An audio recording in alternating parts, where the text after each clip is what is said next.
Hello, hello, hello. Magandang umaga. Good morning, may buntag sa tanan. So ngayon, natapos na yung traders retreat natin and nakapag-relax, nakapag-enjoy yung mga trader natin. Kasi karamihan sa kanila mga estudyante.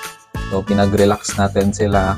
Ginol ko talaga na makapag-retreat. Ayan, so wala pa akong mga sponsor. Nag-start na ako. So sabi ko, pwede naman i-cover natin yan. Tapos sa last week, bago mag-start ang retreat, so naisipan kong kausapin yung mga tropa. And nag-sponsor sila kahit konti lang, at least na-cover natin yung mga expenses natin. And so, naka-relax din talaga. Ayan. So sa mga gusto din na naka-join sa community natin, especially yung mga taga Metro Manila, pa-mentor lang kayo, and so you can be part also sa mga retreat natin, trading competition. Ayan, and tignan natin yung mga sponsors natin. Alay mo, i-sponsor tayo ng mga Baguio retreat, no? Or mga Boracay. Wala naman imposible doon. Ayan, so eto naman, isang mentee ko, malayo to, taga Bicol. Jail officer siya, si Boss Glenn. So, ito yung work niya, jail officer. And so, ayan, tanong ako sa kanya sa mga ayun, bantay lang kasi minsan may mga takas, ganun. So, siya, city jail, yung binabantayan. Ayan, and ito review niya sa mentoring namin, 2 sessions kami. Ito live yung mentoring namin dito. Ito sabi niya, "Thank you po coach, napaka-solid na mga info. I really learned a lot as a newbie sa 2 session na 1-on-1. Solid po talaga yung from experience and knowledge yung tinuro nyo. Kaya I appreciate it na matuto ako ng tama at yung mga dapat gawin muna as a newbie. Yung advices solid. Highly recommended ha. Thank you coach." Ayan. Sabi ko, thank you sa kind review, sir. Solid. Sabi niya, solid kayo coach. Dami ko natutunan talaga sa inyo. Buti na lang sa inyo ako nag-take risk po magpa-mentor. Thank you ulit coach. Ayan, so cheers sir, highly appreciated. Appreciate ko yun. So yan, nag-take risk siya, magpa-mentor, and na-appreciate niya. Pasalamat siya na sa akin siya nag-take risk. Hindi lang tayo yung kasi usually kasi ang mentoring ko, yung mga basic binibigay, kasama yun sa binibigay ko bago yung 1-on-1 namin. So minsan may mga mentoring na yung ituturo sa'yo yung basic, nasa mentoring na, so medyo ma-disappoint lang yung karamihan nagpapamentor, and yun yung mga feedback sa akin. So may mga natanong ako na pangalawa, pangatlong mentor, so may napupulot naman sila, pero yun nga, mga basic lang na pupunta. So yan, before nag-mentor ako, free lang kasi mga basic yun dati yan. Pero ngayon ay na mag-mentoring ng basic, so ginawa ko na siya as a course, and then binibigay ko na lang. Ayan, and then ayun, solid tong review ni Boss. Then looking forward, makasama natin po sa mga gala natin. And ngayon nga lang daw yung tourist spot sa kanila kasi nagtanong ako kung anong meron. So yun, solid. So all the best everyone, stay safe, trade safer, and feel free to approach me kung gusto mo magpa-mentor, okay?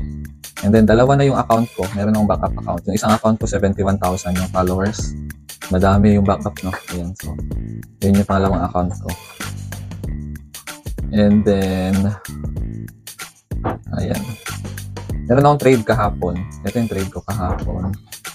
May trade ako dito kahapon. Nag-trade ako ng Bitcoin ayun 8:29 alas 10. So kahapon to, kasi nakasabay ako doon sa sa breakout. Alam niyo naman ako, breakout trader.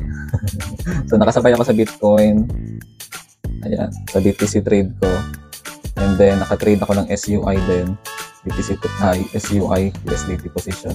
Breakout trade din. So alam niyo naman mga itsura ng chart na to, di ba?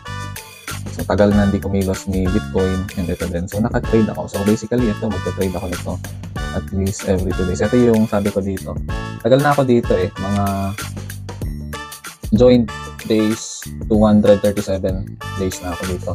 So ito yung sabi ko, 4 years full-time trader, for copy trader, secure for breakout trade only every 2 days after small range is complete.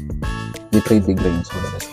So explain ko lang kasi isa yan sa strategy ko, sa trading plan ko, na market moves in range. So if you are a breakout trader, kailangan maintindihan mo na market moves in range. Kailangan makasabay ka sa mga small range, big range, small range, big range, small range, big range. Kasi yung market ay puno ng small range and big range. Tingnan natin. Ayan, if you notice, ayan. So after ng small range, mayroong big range. After ng small range ulit, may big range. After ng small range, big range ulit. So ayan. Ganyan yung itsura ng market. Ibig sabihin, if you are a breakout trader, kailangan alam mo paano maghanap ng breakout na trade. Okay? So ito, small range, tapos big range. Yan, small range dito, tapos mag-drop, big range. Small range, dito na box, tapos big range. So, kung breakout trader ka, mag-aabang ka lang ng big range. So, market moves in range, small range, and then big range, small range, and then big range. So, kung galing na sa malaking galaw ang market, hindi ka na maka-expect na the next day makapag-trade ka ulit. Kasi magagawa muna yan ng consolidation or magre-relax muna yan. So, wait ka na naman para sa trade ulit. Of course, with proper timing, and so you need mentoring talaga para makakuha natin kung paano ang diskarte dyan, okay? So, yan, yun yung madalas na yung mga next review sa akin, check natin tomorrow, okay? Yan, yung mga nag-review na rin yung mga nagpa-mentor sa akin via pre-recorded, so solid din yung nila, okay? So, all the best everyone, stay safe, trade safer, bye-bye.